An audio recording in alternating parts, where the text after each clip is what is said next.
Así comienza Peronismo sin gradualismo. Peronismo sin gradualismo. Un programa para el aporte a la reconstrucción nacional. Por la soberanía y la industria nacional, por la liberación y la justicia social, el legadero veloz. Por otro 17 dice: queremos un peronismo sin gradualismo. Con la Argentina que soñó San Martín, construyendo un futuro sin fin, gritamos con convicción y emoción. Queremos un peronismo sin gradualismo.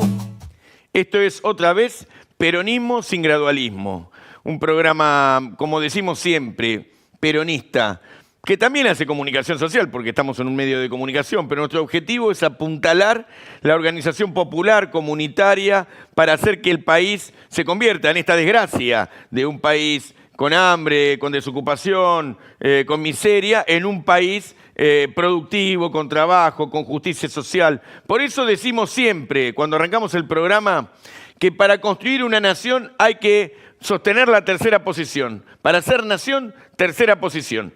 2 o 3 tópicos. La comunidad se organiza, quiere administrar el territorio, y para administrar el territorio hay que construir un Estado. Sin esos condimentos, sin esos elementos conceptuales, doctrinarios, ideológicos, no se puede vivir en comunidad.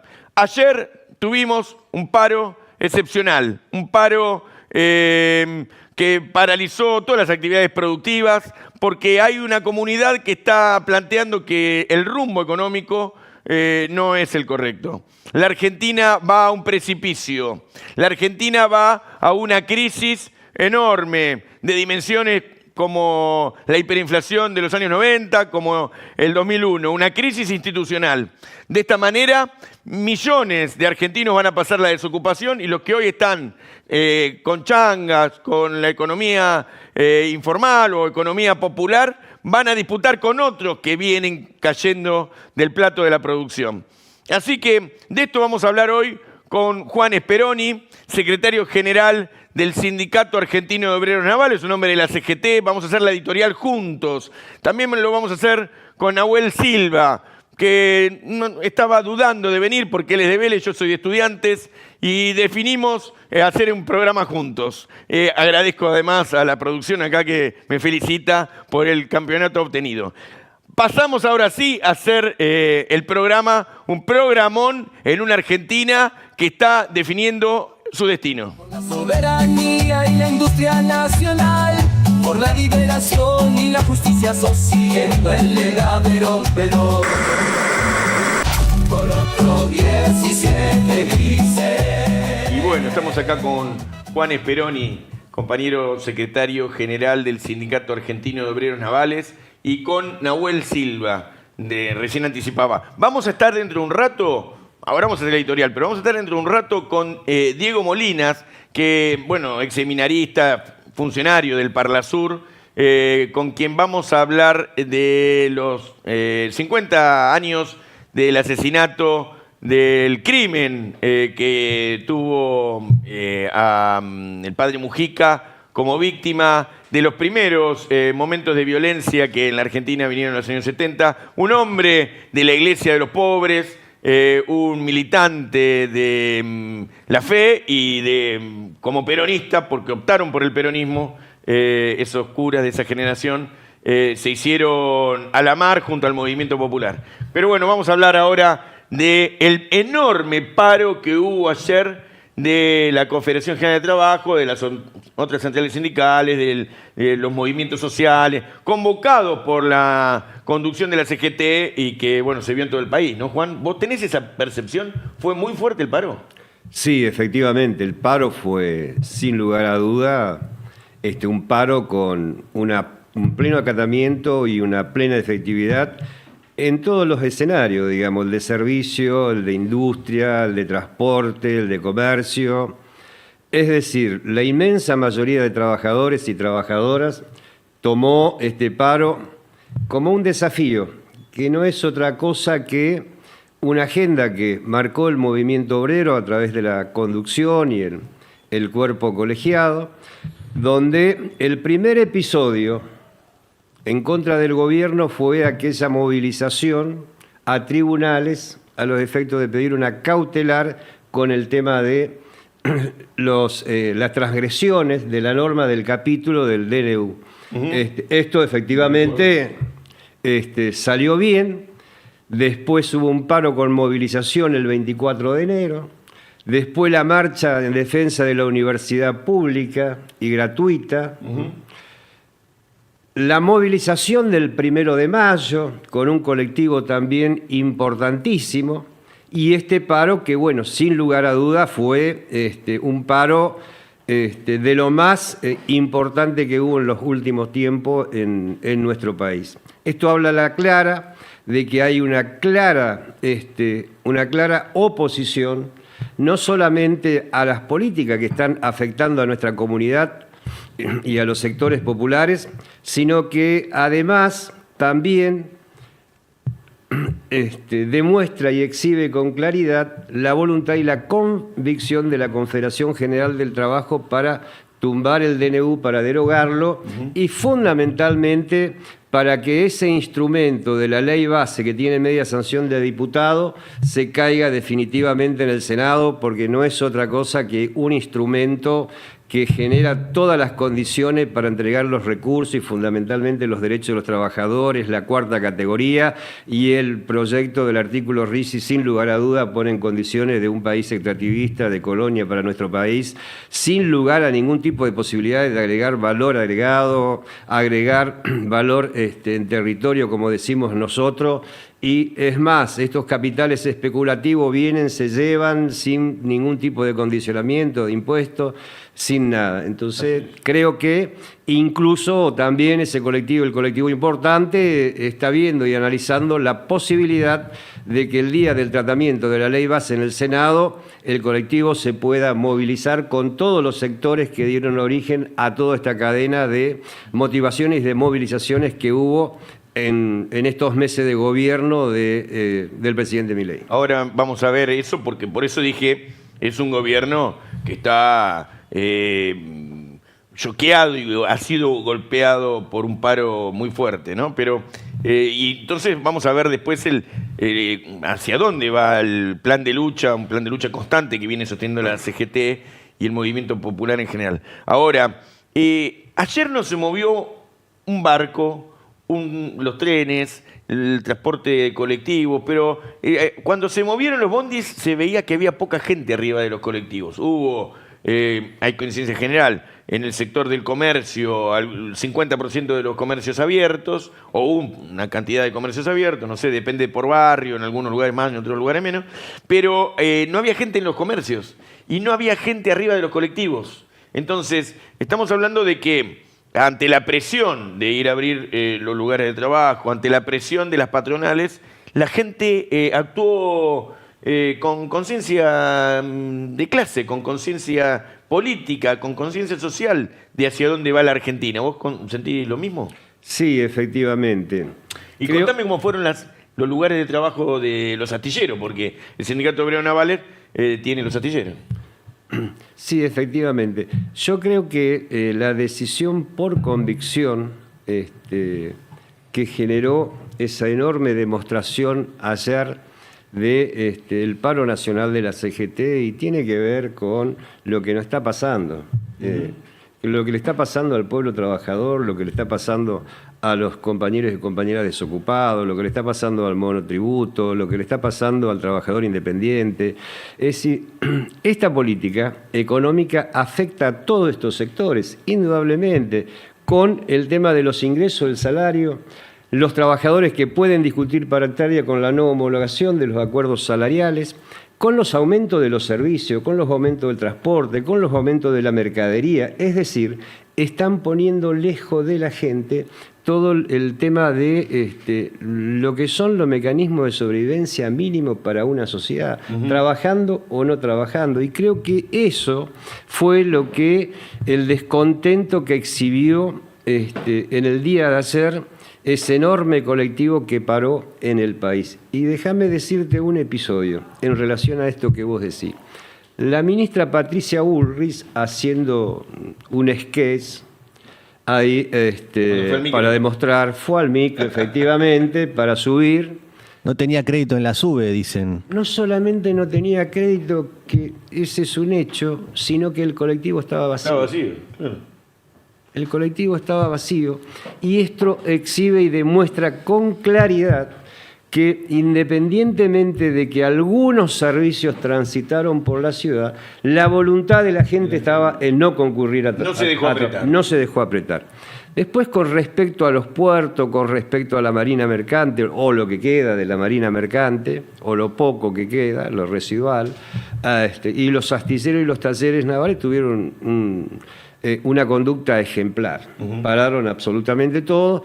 No te olvides que nosotros veníamos de un precalentamiento en una jornada que resolvió un plenario ampliado de la CAT con la CAT, de Transporte, la Confederación Argentina de Trabajadores de Transporte, donde resolvió el 6 de mayo, que fue el día lunes, hacer asambleas en todos los lugares de trabajo, tanto en el sector aeronáutico, en el sector ferroviario, en el sector portuario, en el sector naval, en todos los ámbitos y los lugares de trabajo que tienen representación las organizaciones sindicales adheridas a la CGT. Te corto ahí, y me gustaría después también irme echando con Nahuel.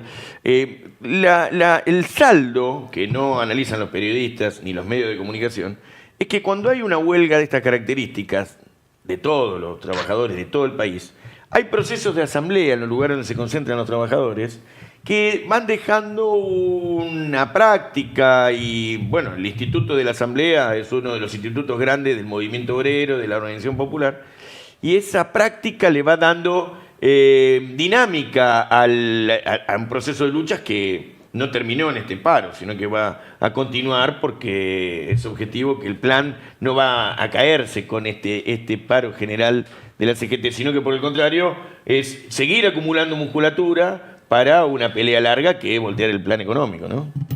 Sí, yo creo, a ver, si uno toma la enorme movilización en defensa de la universidad pública, Sí.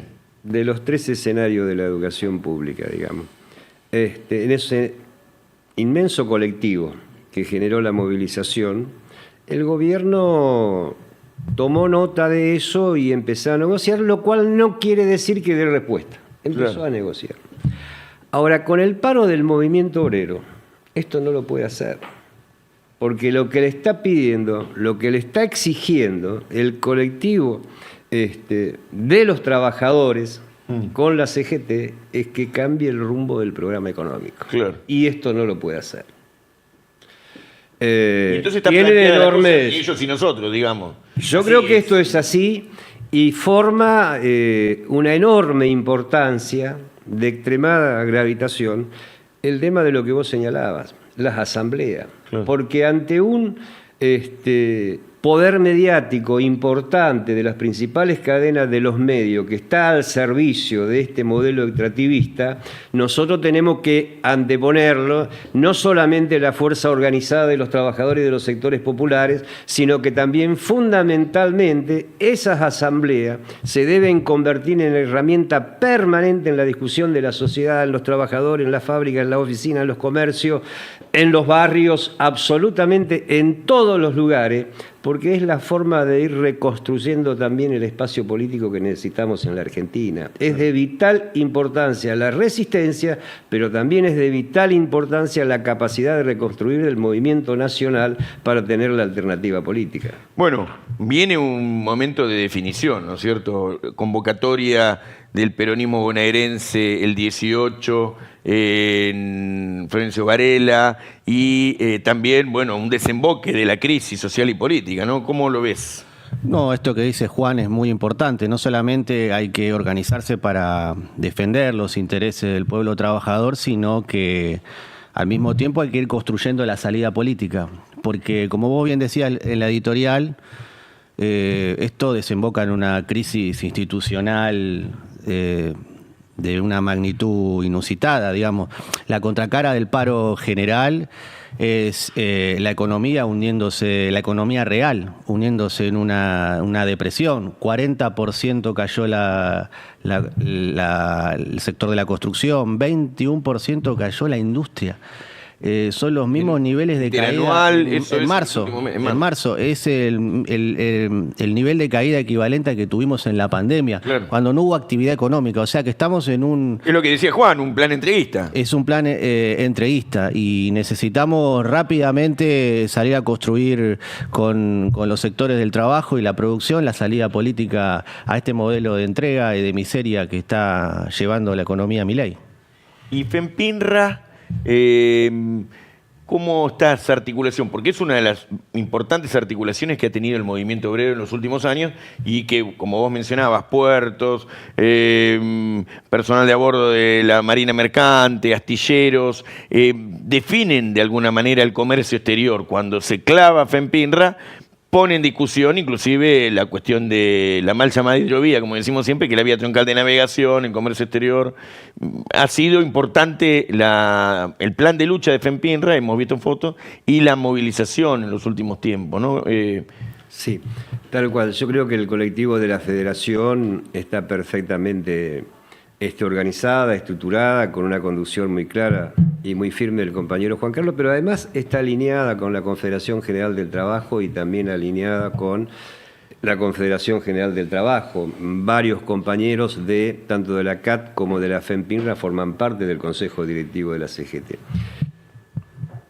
Pero déjame decir algo a propósito de un tema trascendental que tocaste vos. El tema portuario, el tema de la marina mercante, el tema de la conectividad de nuestra área fluvial con el Atlántico, el tema de los recursos, el tema del offshore, el tema de los minerales, todo esto está en juego. Claro. Ahora, si nosotros repasamos, y no quiero ir muy lejos, una breve síntesis, 16 años de gobierno nuestro, ¿no? Sí. No hemos podido cambiar ninguna herramienta estructural impuesta desde el 24 de marzo del 76 en nuestro país. Mírese la ley de entidades financieras, mírese el statu quo de las importaciones, mírese el statu quo de las exportaciones, mírense los canales que generan los corredores y los senderos de captación de los recursos en desmedro de la economía nacional y de los procesos de industrialización en nuestro país. Ganar la elección significa, lógicamente, poner un límite a estos modelos, digamos, que ya lo vivimos, por otro lado, en el país, sabemos cómo va a terminar, el problema es el tiempo nada más, claro. Pero sabemos esto indefectiblemente cómo termina, con una crisis que va a golpear absolutamente a todos los sectores comprometidos con el interés nacional. Entonces, significa organizarnos, ganar las elecciones en términos democráticos, pero fundamentalmente tener un programa de gobierno que nos permita poder captar desde una visión estratégica los intereses nacionales para ponerlo al servicio de la justicia social. Esto que vos decías al comienzo del programa, en la editorial, si tenemos que hablar de soberanía, de justicia social, de independencia económica, de integración, todo esto, necesitamos tener la decisión política para construir ese sendero y para construir ese proyecto. No puede ser, y vos fijate lo que nos pasó con Randazzo, con Pichetto, con todo este tipo de actores políticos que se sumaron y fueron parte del proceso político de reconstrucción de la Argentina con gobierno peronista y hoy están jugando proyectos liberales o están jugando proyectos de entrega de los intereses de los trabajadores, de los recursos naturales, de la industria nacional, del mercado interno. Entonces necesitamos indefectiblemente una enorme discusión en el colectivo del campo nacional y popular para que estas cosas no se repitan, porque la gente está simplemente un poco mejor cuando vienen los gobiernos nuestros, pero no se cambia absolutamente nada. Se cambian los gobiernos y después viene lo peor para el pueblo argentino y para los trabajadores. Lo que decís me ayuda para refrescar que hay que revisar los programas anteriores y ir a, por ejemplo, la entrevista que tuvimos con el ingeniero Horacio Tetamanti cuando hablamos del Canal Magdalena y la soberanía fluvial y marítima, que además, bueno, el gobernador hoy está proponiendo, mientras que el gobierno trae las barcazas norteamericanas para patrullar el mar Atlántico y para pararse en el Río de la Plata y Río Paraná, mientras que el gobierno argentino hoy quiere dragar el río Paraná o la cuenca con ingenieros norteamericanos. El gobernador habla de hacer el Canal Magdalena. Mientras tanto, el movimiento popular tiene que discutir el programa estratégico como vos planteás. Y entonces aquí hemos hablado de soberanía financiera, de soberanía fluvio-marítima, el desarrollo industrial. Bueno, hemos traído los 12 puntos del peronismo de la soberanía, que han sido un pilar de unidad de distintos sectores que hoy inclusive toman otras agrupaciones y sectores sindicales, políticos, para tener un parámetro de qué es lo que hay que hacer en el futuro. Nosotros hemos hablado acá de la revolución justicialista que hay que poner en marcha. Ahora, la Argentina requiere de esa conciencia del movimiento obrero porque es la columna vertebral de todo proceso de cambio, ¿no? Sí, y creo que hay en estos una enorme exhibición de instrumentos de capacidad del Estado. Vos nombraste la provincia de Buenos Aires versus un gobierno nacional que plantea ideológicamente, desde el anarcocapitalismo o liberalismo, plantea esta situación del Estado criminal. Sí, claro. O que el Estado no una asociación hecha para nada, y que además planteó en el Yao Yao, en Bariloche, sí, caratulándolo de héroes a los que fugaban, personaje nefasto de la Argentina, que fugaban dólares y eran generadores de políticas perversas, de especulación, de maniobra financiera, de endeudamiento del país, de anexar esos criterios con los fondos buitre y el sometimiento de nuestra patria. Y de los que fugan son héroes, dijo. La antítesis de esto y la otra visión es lo que está tratando de exhibir el gobernador de la provincia de Buenos Aires y otros gobernadores peronistas de las provincias argentinas, donde están diciendo el Estado es el instrumento fundamental para garantizar la salud, la educación, el trabajo, la industrialización y los instrumentos estratégicos de preservación de la nación.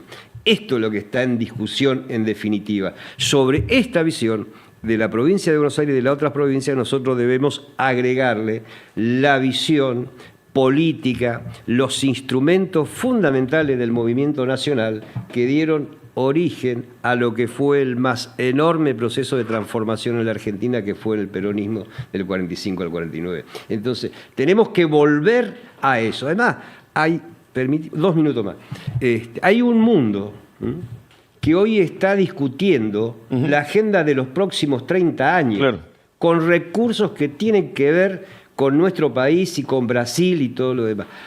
La oligarquía y el imperialismo, decimos nosotros, son los que planifican la Argentina. El comunismo cayó hace 30 años en el mundo con la caída del muro. Lo sabe. Exactamente, lo sabe. Ahora, los intereses que él representa no le dejan hacer otra cosa que condicionarlo. Al capitalismo industrial. Efectivamente, condicionar al capitalismo industrial. Entonces, ¿qué quiero señalar con esto? Que rápidamente hay que reconstruir nuestro movimiento, rápidamente hay que tener la opción política, porque hay un mundo donde está en juego geopolíticamente los intereses y los recursos naturales que todavía existen en gran parte de los países de la periferia o llamados del tercer mundo o subdesarrollados. Entonces es de vital importancia esta situación, porque esta visión, esta mirada de Caputo, de Burri, de Macri, de Milei, no es otra cosa que entregar definitivamente el patrimonio de la patria argentina. Esto es lo que está en juego. Entonces, contra el 25 de mayo nosotros tenemos que anteponerle el 9 de julio.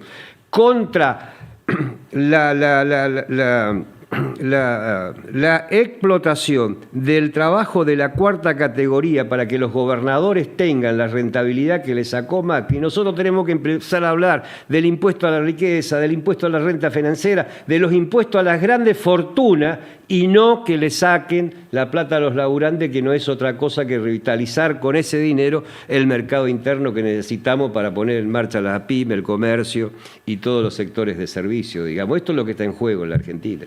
Cerré el bloque. ¿Hay salida dentro del proyecto de Milei de expoliación, de extracción de recursos naturales y de planificación de las potencias extranjeras sobre nuestro territorio? Hay salida para quebrar, hay que quebrar la matriz rentística financiera impuesta por el 76, en el 76 por la dictadura. Si no quebramos ese vector de acumulación en la economía argentina, no hay salida. Y hay que volver a la idea de Estado organizado para pueblo libre. Para tener un pueblo libre, Milei nos plantea que el Estado es una organización criminal.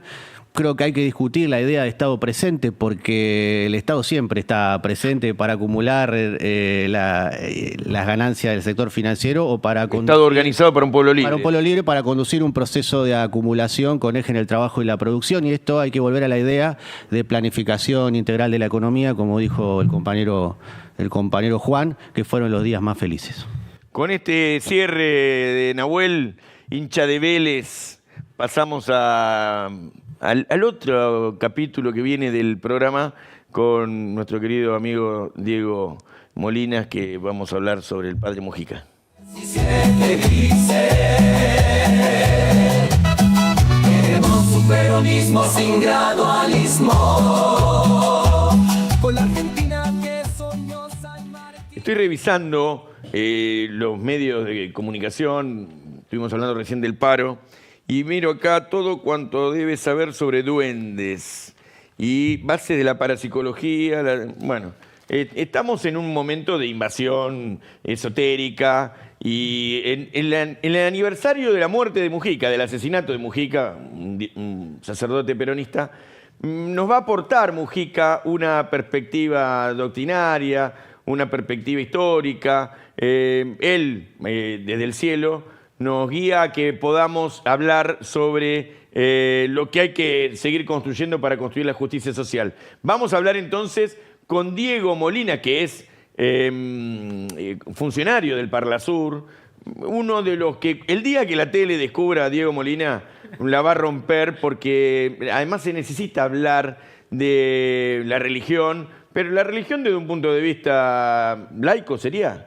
Desde un punto de vista popular, de un punto de vista cultural. Y entonces vamos a empezar hablando también seguramente sobre el sionismo o la visión religiosa de Milei. Vamos a ir avanzando y vamos a trabajar sobre la doctrina social de la Iglesia. Diego, querido, gracias por venir. No, gracias a ustedes por invitarme y también por esto, ¿no? Por empezar a poner en valor todas estos recursos que tenemos como campo popular, como fuerza política organizada, entre esos que uno que es seminarista hoy milite y pueda traer algunas cuestiones de análisis en un momento histórico en el cual gran parte de la conceptualización mística del gobierno tiene que ver con la cuestión religiosa, ¿no? El otro día me llamó uno y me dice, la guerra que hay abierta en la Argentina es una guerra religiosa. Le digo, pará, ¿de qué estamos hablando? ¿Por qué hablamos de guerra? ¿Por qué hablamos de guerra religiosa? ¿Qué es lo que se discute con la cuestión religiosa hoy en la Argentina? ¿Por qué Milei trae estos temas? El 10 de noviembre de 1975, la Asamblea General de las Naciones Unidas instó a la eliminación del sionismo por considerarlo potencialmente un eje discriminador racial. Ajá. Y lo comparó con el apartheid, ¿no? Lo comparó con esa estructura. ¿Quién era el pueblo elegido al final? Claro. Y entonces, en ese momento, esa resolución duró hasta el 91. El 91 la vetaron. Pero, ¿qué es lo que decía las Naciones Unidas en ese momento? Decía que el sionismo era funcional a posibles genocidios, funcional a discursos de odio, a la cancelación del otro. Bueno, hoy está claro, ¿no? Sí. Que esta interpretación teológica exagerada, brutal de los textos bíblicos lleva a considerar que, en este caso, Israel tiene una superioridad étnica por sobre los otros países, por sobre los otros pueblos, y puede argumentar incluso, como decía Lula, si lo que está pasando en Palestina no es un genocidio, ¿qué es? ¿No? Él dice somos superiores intelectualmente y... Moralmente. Y físicamente. Estéticamente. En esta idea, eso es algo del Talmud, ¿verdad? Y también de la Biblia, ¿no? Del Antiguo Testamento, en donde aparece esta idea del pueblo elegido, este pueblo que Dios, un Dios de arriba hacia abajo, que solamente se le veían los pies en una carpa, decía, bueno, tienen que liberarse. La nueva comprensión de esa perspectiva teológica dice que el pueblo elegido es aquel que está oprimido, claro, aquel que sufre, ¿no? No es un espacio no es que porque sos lindo étnico e inteligente, sino porque estás sufriendo. Ahora, ¿por qué grupos o sectores de extrema derecha como Meloni, Abascal o Milei en Argentina, que siempre estuvieron más vinculados al fascismo, al nazismo, hoy se toman de eso? Bueno, porque es funcional a la idea de cancelación del otro, porque es funcional a un discurso religioso que establece lo bueno, lo malo, quién es bueno, quién es malo, y porque además hay un portaaviones ahí anglosajón, sionista, colonialista, porque si hay algo que tiene el sionismo es que es un colonialismo tutelado por Inglaterra, y esta utilización del sionismo hoy tiene que ver con que hay 600 millones de evangelistas sionistas en toda Latinoamérica. ¿Qué es el sionismo?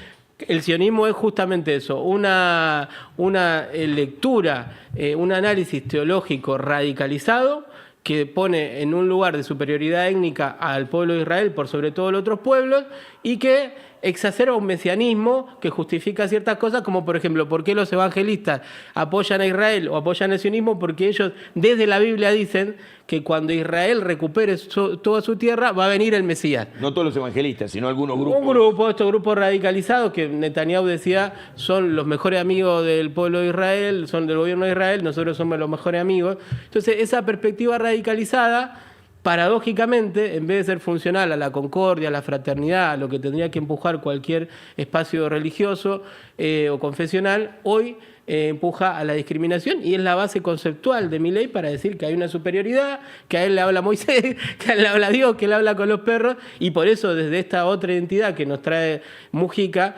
volver a nuestro acervo cultural, religioso, de fe, que tiene la teología del pueblo, que tiene la liberación, es tan importante hoy, porque hace parte de esta tensión, liberación o dependencia, Milei o pueblo argentino, la fuerza del cielo o la fuerza del pueblo, ¿no? Ariel Umpierre es un geopolítico que sigo y que sigue este programa.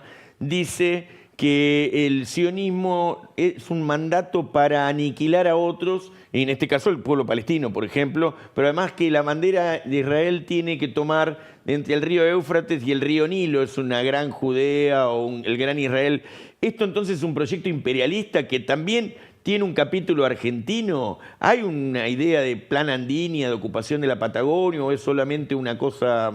Bueno, una mutación rara de esta perspectiva es que, de vuelta digo, es neocolonialista y ahora se agarra de lleno con la idea de la libertad de mercado, ¿no? Claro. Entonces esa idea de la libertad de mercado choca de lleno, y ahí ya nos metemos en el segundo eje de lo que venimos charlando, que es con la doctrina social de la Iglesia. Uh-huh. Una doctrina social de la Iglesia que nace desde hace mucho tiempo atrás, ya en el año 300, San Juan Crisóstomo, uno de los viejos padres griegos de la Iglesia, decía: aquella cosa que te sobra en tu ropero se la estás robando al pobre, ¿no? O sea, la condena a la riqueza es algo que la Iglesia viene trayendo hace mucho. Esta neoteología colonialista de libre mercado empieza a decir, bueno, la condición humana queda en un segundo plano, somos los elegidos, tenemos que recolonizar el mundo, tenemos un mandato poderoso, se vuelve radicalmente mesiánico, se vuelve liberal en términos económicos y militarista en términos de la comprensión geoestratégica de la política. Uh-huh. Entonces, ahí la doctrina social de la Iglesia es un recurso muy importante para comprender por qué nosotros tenemos otro acervo, un acervo cultural histórico de 2000 años de resistencia a imperialismos y a este tipo de lógicas, ¿no? Es desde hace mucho tiempo. Ahí, ya en el año 300, después de la muerte de Cristo, ya la Iglesia decía, la riqueza es pecado, ¿no? El que uno tenga más y otros tenga menos es pecado. Los bienes de la naturaleza, de la creación, son para todos. Y en el año 1891 va a aparecer un hito fundante de la doctrina social de la Iglesia, que es la Renum Novarum, o traduciéndola del latín, de las cosas nuevas. Aparecía la revolución industrial, la explotación de los obreros, y había dos miradas. Por un lado el socialismo, que decía, es sin Dios. La iglesia va a decir, no, es con Dios, es con Dios. Y por el otro lado, el liberalismo, que va a decir, no hay condición moral o ética en la relación de mercado. Que es lo que estamos viviendo hoy. No es el mercado, más allá de... Y se ordena la libertad de mercado. Y la iglesia va a decir, no, ojo con eso, Ojo, porque hay una vara moral, una vara ética. Y eso nos pone centralmente en el problema que tenemos hoy, donde muchos plantean un relativismo de nueva época, donde todo tiene que ser funcional al mercado, todo es light, todo es difuso. La iglesia va a decir, no, la vara ética es importante para la política, para el mundo del trabajo, para el mundo de la sociedad, y ahí el Papa de ese momento va a decir, se tienen que organizar en sindicatos. Los obreros se tienen que sindicalizar. Bueno, alguna derecha hubiera dicho corporativismo, ¿no? Pero la Iglesia tiene una idea de organización de los trabajadores. ¿Por qué? Para alcanzar la justicia social, ese instituto que el presidente Milei actualmente cuestiona, ¿no? La idea de que la justicia social es el robarle a un rico, digamos, es consagrar el robo, dice Milei, ¿verdad? Sí, y lo que la iglesia va a decir es esto, ¿no? Que la creación, los bienes son de uso común, que somos administradores de los recursos, pero que tiene que haber una constante mirada de solidaridad, de sentido del bien común, de tener en cuenta al otro. Y esto también va a condicionar desde la doctrina social de la iglesia el rol del Estado. La doctrina social de la iglesia va a decir que el rol del Estado es clave en la promoción de las organizaciones sociales, de los movimientos cooperativistas. Va a decir que tiene una responsabilidad.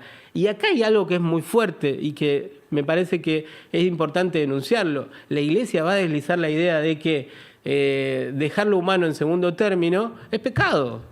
O sea que no pueden coexistir una religión donde yo soy muy santo, muy pulcro, muy bueno y me desintereso de la suerte del otro, me desintereso de lo social. Eso es fuerte tenerlo en cuenta y ponerlo acá, porque muchos que hoy reivindicamos ser parte de la iglesia, muchos empresarios y muchos de esos tipos son funcionales a estos sistemas de explotación. No lo dice Diego, lo dice la doctrina social de la iglesia, que ser funcional a este tipo de gobiernos y de proyectos que deshumanizan es un pecado grave. ¿Por qué Mujica cuestionaba la explotación? Siendo un cura y además asumió el peronismo, siendo argentino, seguramente si hubiera estado en otro país hubiera asumido otra identidad política, pero aquí su generación de curas, de gente de la iglesia asumió el peronismo, aquel movimiento de sacerdotes del tercer mundo que después se convirtieron en peronistas y adoptaron la identidad política. ¿Por qué sucedió eso? Bueno, lo de Mujica es una muestra de un enamoramiento apasionado de este pueblo. Yo cada vez que estoy afuera y hablo de Argentina me emociono, porque este pueblo es maravilloso en términos de la capacidad de expresar rebeldía, de expresar sustancias muy potentes. Era hincha de Racing, Mujica, por ejemplo. ¿No? Como el Papa Francisco de San Lorenzo. Y vos de pincharrata. Pero fundamentalmente arrancamos de Mujica, que su viejo había sido canciller de un gobierno oligarca, que él estaba destinado a ser secretario del arzobispo, un tipo fachero de zona norte, y que un día, cuando derrocan a Perón, él estaba festejando con su familia y empieza a ver que los empleados, los laburantes de su casa estaban llorando. Y eso le produce una epifanía, diríamos en términos religiosos, una inflexión donde él dice, acá pasa algo, acá está el pueblo.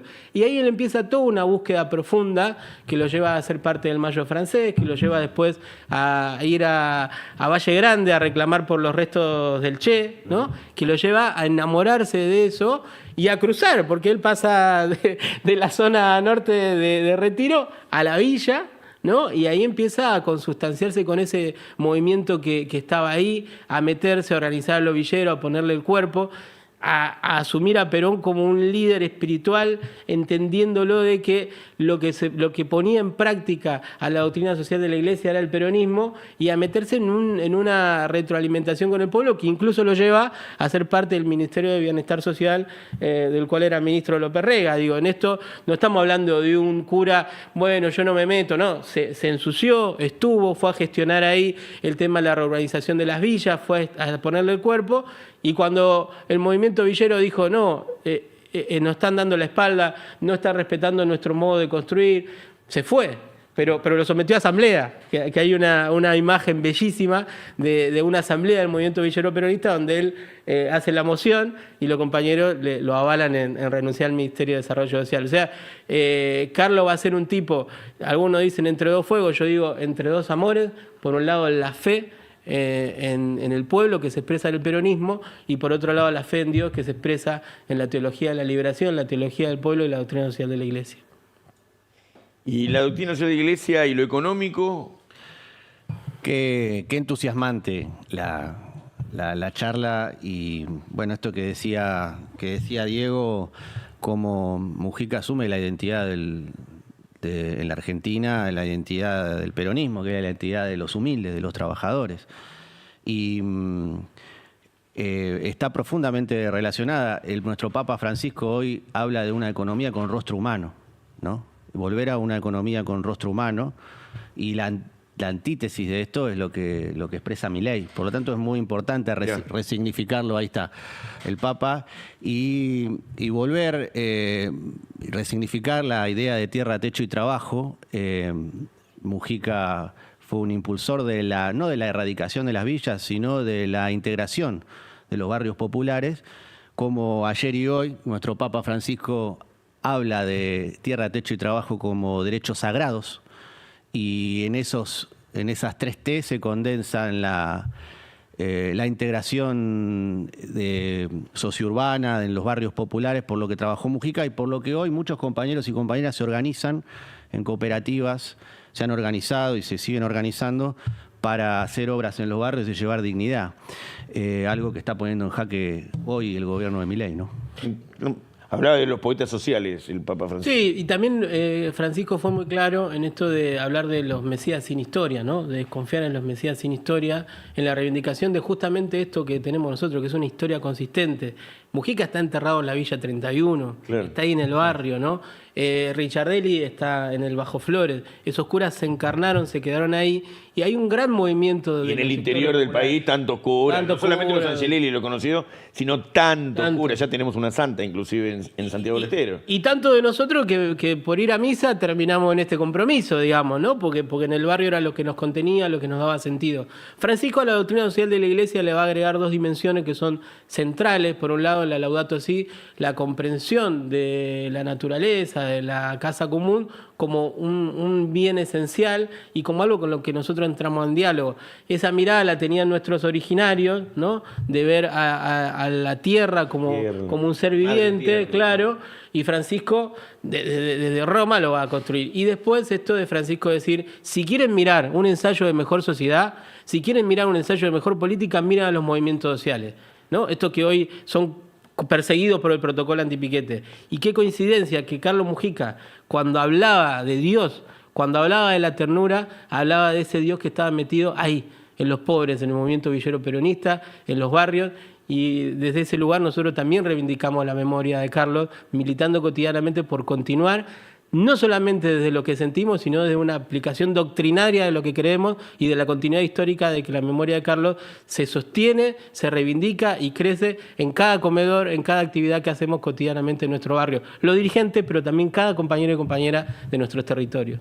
El Gringo Castro, compañero de la UTEP, cuenta siempre, como está con los misioneros de Francisco, cuenta siempre que él sale a caminar por los barrios con la Virgen y que dice, no hay barrio en lo que no salga la gente a marchar con nosotros, a saludarnos, y la Virgen unifica, dice. Inclusive unifica no solamente a los católicos, sino que unifica también a los evangélicos. Y en este momento de crisis de fe, de identidad, de propuesta estratégica de la nación y demás, la Virgen, que es portadora de la justicia social, también unifica a vastos sectores no creyentes. Entonces, es probable que Mujica hubiera tenido, es por lo menos seguro, que hubiera tenido eso, de haber podido organizar, como fue el movimiento de sacerdotes del Tercer Mundo, como son actualmente los curas villeros, a la comunidad, porque son portadores de la cosa comunitaria, justamente, de esa fe, de la propuesta económica, de la propuesta política, porque no puede haber propuesta económica si no hay distribución, si no hay justicia social, si no se palia el hambre no se palia en comedores, los comedores son instrumentos para la organización comunitaria, pero el hambre se palia con trabajo, ¿no es cierto? Y entonces, doctrina social de la Iglesia y trabajo van de la mano, ¿verdad? Es un programa económico, no solamente un programa de fe. Sí, el mundo del trabajo para la Iglesia va a ser el lugar donde el hombre pone toda su capacidad creativa de dialogar con la naturaleza y producir colectivamente con otros, ¿no? La riqueza, esa riqueza cuando es choreada por otro, la Iglesia va a decir eso es un pecado, ¿no? Y Mujica, esto que vos decías, Gastón, en esta tensión que estamos hoy entre una perspectiva colonialista que nos viene a robar, a saquear, todas nuestras identidades, nuestro club de fútbol, la Virgen de Luján, nuestros barrios, pero también Mujica vienen como un refuerzo muy potente en este debate. Por eso que este fin de semana, cuando se llene el Luna Park de gente de las villas, en un festival y una misa por Mujica, yo creo que eso va a ser un golpe de vuelta duro a esta idea del relativismo que es funcional a un nuevo colonialismo, desde una identidad barrial, pobre de los orcos de abajo, que reivindica que nosotros también tenemos una historia hacia atrás, pero también hacia adelante de lucha, de resistencia, de reivindicaciones también. Increíble que Mujica, a 50 años de su fallecimiento, nos traiga tormentas ideológicas para un mundo en paz, en la paz de los cementerios que nos ha traído el neoliberalismo de este último tiempo, donde el pobre considera que está bien despedir a otro, o no, cuando hay pobres, no todos los pobres, por supuesto, pero donde hay hombres y mujeres que han sido calados por el individualismo, por la idea de que el otro es come en un comedor, tiene un plan, es estatal o es obrero y no se calificó. Entonces esa idea de sociedad desorganizada, de comunidad que no se hizo, de individualismo, de masa que no es pueblo, es muy cuestionada por la figura de Mujica. Todo lo que trajiste, muy bien además ordenado, nos trae una Argentina que fue y que puede volver a ser, en la medida que recuperemos la fe, ¿no? Carlos es el ejemplo del tipo que se la juega, ¿no? Que va a buscar a Perón en el charter, que está ahí el día de lo de Seiza, que está en el barrio, que va a buscar al pibe que está preso. Y hoy los curas villeros han elegido como lema, y quizás este pueda hacer un cierre, para recordar a Carlos, este lema: la comunidad organizada recuerda a Carlos Mujica. Desde este lema se van a estar convocando toda la actividad de este fin de semana. Que Carlos nos mueva, nos ilumine, nos interpele y nos ayude a ser como él y a jugar el todo, por la patria, por el pueblo, por el peronismo y también por la fe de nuestra gente. Gracias, Diego. Hablando de fe de nuestra gente, el otro día, vos lo vas a poder contar bien, se generaron muchas acciones de movilización de sectores humildes que, movidos porque le voltearon los planes, porque se están cagando de hambre, porque no hay comida, fueron parte de un plan de lucha de los movimientos sociales que además salieron a quemar gomas y a cortar rutas en distintos lugares del país. Una jornada nacional de lucha a lo largo y ancho del país. Me tocó estar en Vergara y Acceso Este, la Virgen de Luján presente, el legado de Mujica presente en la lucha del pueblo humilde que trabaja y que pelea por un pedazo de dignidad, que lucha por justicia social. Como bien decías, hay un ajuste brutal que está haciendo Milei, sobre todo sobre los trabajadores más humildes, los de la economía popular. 260.000 compañeros y compañeras sin cobrar su salario social complementario, más de 200.000 sin cobrar su salario mínimo vital y móvil. Los comedores desabastecidos, no porque los comedores sean la salida política al problema del hambre, sino porque hoy evitan... Porque todos los días hay que comer. Porque todos los días hay que comer para vivir, y hay un pueblo humilde que se organiza para garantizar eso. Una gran jornada de lucha que nos da esperanza.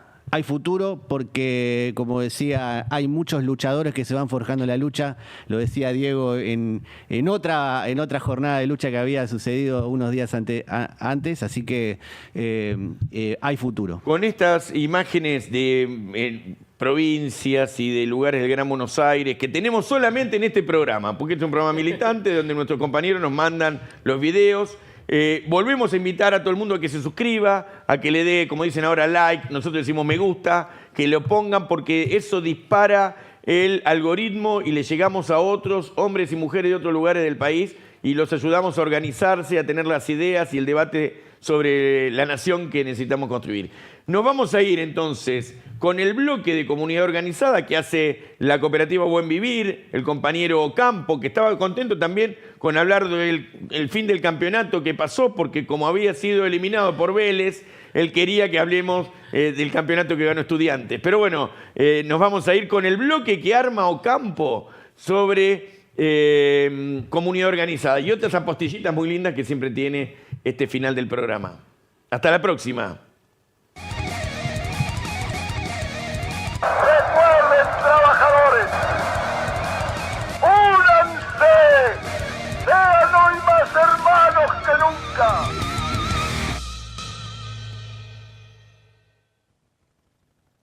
La Unión de Trabajadores de la Economía Popular realizó una jornada nacional de protesta con 500 cortes en todo el territorio argentino. Rutas nacionales y entradas a ciudades fueron los puntos elegidos para visibilizar la falta de alimentos en los merenderos, el recorte del 50% a las trabajadoras esenciales, la continuación de obras en los barrios populares son algunos de los problemas y desde hace 5 meses que la ministra Petrobello hace oídos sordos cerrando todo canal de diálogo. Estos son las imágenes que la comunidad organizada nos enviaron a nuestro mail. peronismosingradualismo@gmail.com. La masiva convocatoria que realizó la UTEP con los movimientos sociales tiene en la rotonda de la Bayol masiva representación. Tenemos los compañeros de Argentina Rebelde, tenemos una cantidad de compañeros de distintas organizaciones, el Frente Nacional Rojo, compañeros que vienen de todas las localidades para participar de este buen encuentro, principalmente de reclamo. Marco, Lobreiro, son grandes compañeros libres del sur de Almirante Brown, que también representan un escenario de lucha y trabajo. Tenemos compañeros que son doctores de la localidad de Ezeiza con el polo obrero de Esteban Echeverría. Todos estos compañeros llevan adelante una jornada de lucha en la rotonda de la Bayol.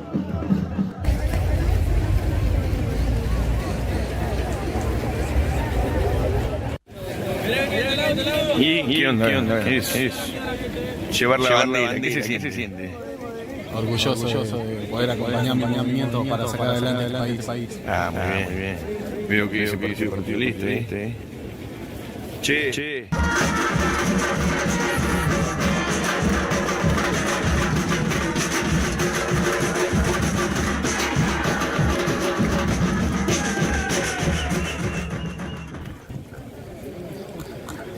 Baco, mucha gente. Sí. Una respuesta acorde al ajuste de este gobierno, ¿no? Pueblo de pie. Así que una batalla más y con todo prepararse para el paro. Me parece que tiene que ser un paro masivo de abajo y con todo dando respuesta cuando se trata del Senado, porque está claro que la única respuesta que conocen estos tipos es la calle y la unidad del movimiento obrero y del resto de los sectores. Así que bueno, estamos en una jornada muy de abajo en todo el país, más de 500 cortes de ruta, en todos lados. La cabecera va a estar en la Quinta de Olivo, esperando que se dignen a dar respuesta a un drama que genera la política de ajuste, de entrega de los recursos naturales. Así que bueno, la respuesta es esta. Buenísimo, Baco. Los compañeros que resisten el ciento de la revolución problemático están laburando. Los peronistas y las ciudadanas son trabajadores. Si no son trabajadores, vamos a permitir que nos arrebaten los derechos. Y de todos los sectores.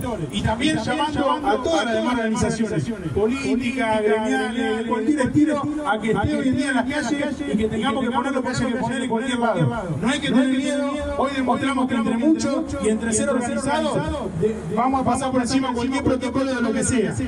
Ya muchas cooperativas viven el trabajo, han caído los convenios. ¿Por qué? Por falta de dinero. Con el gringo Castro en Vergara y Acceso Oeste, en lo que fue una nueva jornada de lucha de los trabajadores más humildes que luchan por un pedazo de dignidad. En el natalicio de Eva. Gringo, una pequeña reflexión. Bueno, hay programados 500 cortes. Hay programados 500 cortes. Este es el corte, digamos, Plaza Oeste, digamos, del Jumbo. No hubo conflicto, digamos. Se hizo el corte, las horas que se habían programado. Entiendo que en otros lugares tampoco hubo conflicto. Es una señal de que el gobierno se le acabó esa idea de reprimir, porque está reprimiendo gente con serios problemas de la alimentación.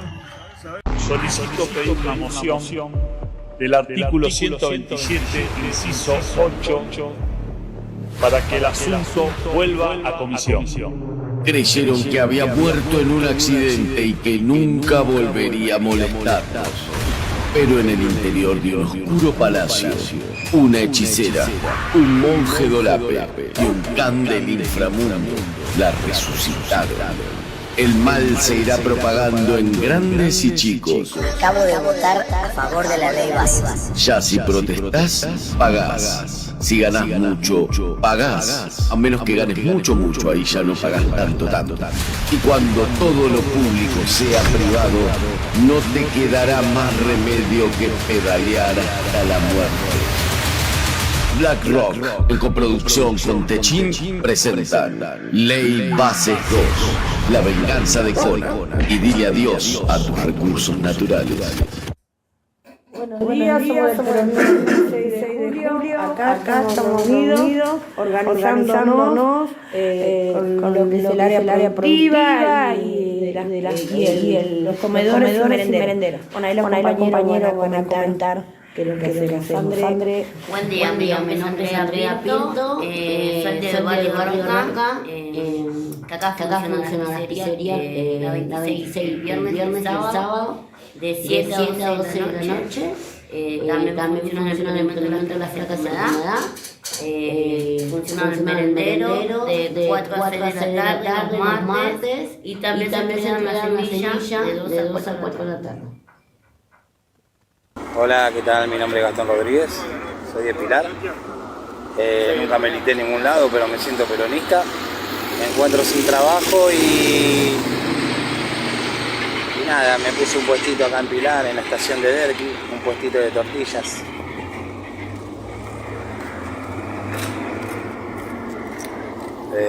Con chicharrón, sin chicharrón, y tengo mi cartelito. Así que bueno, a pesar de la situación que está complicada y todo, estamos acá dándole para adelante y siempre alentando al peronismo sin gradualismo. Hasta luego. Viva Perón,